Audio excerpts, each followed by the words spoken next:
So since you are part of the daily operations of integration and assimilation of refugees, I want to get to some myth busting. Can you list out some myths about like immigration and refugees that you would like to debunk? I mean, where do we start? Sure. So, I mean, there's a lot of polling data that came out on Canadians' opinions of refugees. So Canadians are very sympathetic towards refugees and immigration in general. The majority of people who said no to, expanding refugee intake or immigration intake, which was actually not a very high percentage to begin with. I think it was around like 30 or so, maybe less than 30, around 25 to 30%.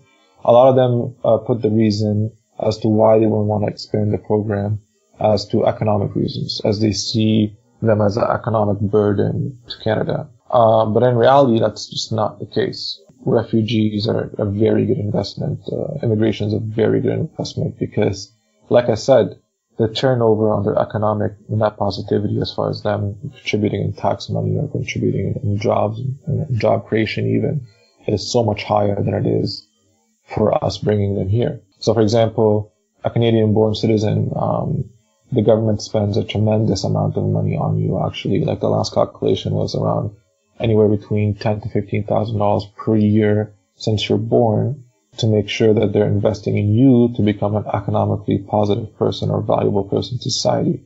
And you keep taking up until age 24. That's on average 24 years until you start producing enough money to become economically positive for Canadian society as a whole. So the government spends money on your healthcare, your community programs, your education, and everywhere from primary to even post-secondary by subsidizing your tuition. It's crazy. It's a crazy amount of money. For immigrants, or refugees, they come here at that tender age of, anywhere between 15 to 35 or 40, and they're already equipped. They have everything, and they only need, on average, anywhere between 3 to 6 years to become economically positive. So if you look at the comparison, it's quite beneficial. Aside from that, they're also job creators. They're very entrepreneurial. So if you look at the percentage of startups, and I'll just use refugees for example. And this is data from the IRCC that's publicly available. The percentage of startups or new businesses that are started. So refugees are actually account for about almost 15%, whereas in Canadian-born citizens only account for 4.8%. So it's almost triple the amount of private business owners in Canada, and also triple the amount of job creators.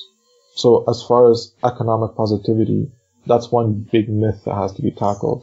The numbers are staggering, even if you look at their skill set. So refugees aged between 25 to 54, a lot of them actually are employed in management or professional level jobs. So over 50%, so we're talking about 53% of them are in management or professional level jobs.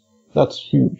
And 33% of them are in apprenticeship jobs, so labor intensive jobs, but those are needed as well. And those are very successful, kind of work or private businesses that operate. So it's not just low skilled jobs. Usually there's some sort of, skill or talent they bring to the table. I mean, I can go on and on, but one of the ones that I found actually very entertaining. So aside from the economic question, they also there's a social question. They're like, but how loyal are they to Canada? Do they see themselves as Canadian? Are they integrating, or how do they identify? So refugees, on average, let me bring out a stat. So when polled, their sense of belonging to Canada, or they call it a strong sense of belonging or identifying as Canadian, 95% of refugees identify as Canadian, whereas 91% of Canadian-born Canadians identify as Canadian, right?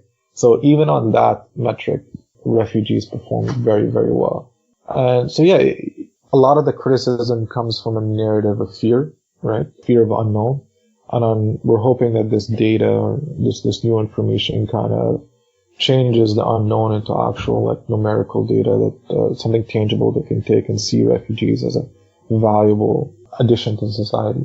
And then it's been proven well. I mean, if you look at the about 50,000 Syrian refugees that we took about 3.5 years ago, they have an employment rate of 57%.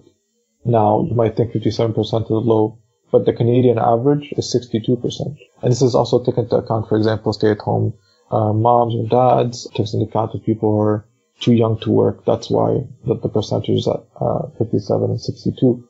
So they're almost on par with the Canadian average. And if you look at their unemployment rate, the unemployment rate is just below 9% for refugees, the main cohort that came in. And the unemployment rate for Canadians right now is a tad above 6%. So it's very, very, very close to each other. They're integrating and acclimating well economically. And if that's one of the main fears that we have to relieve, I think we can do so quite easily.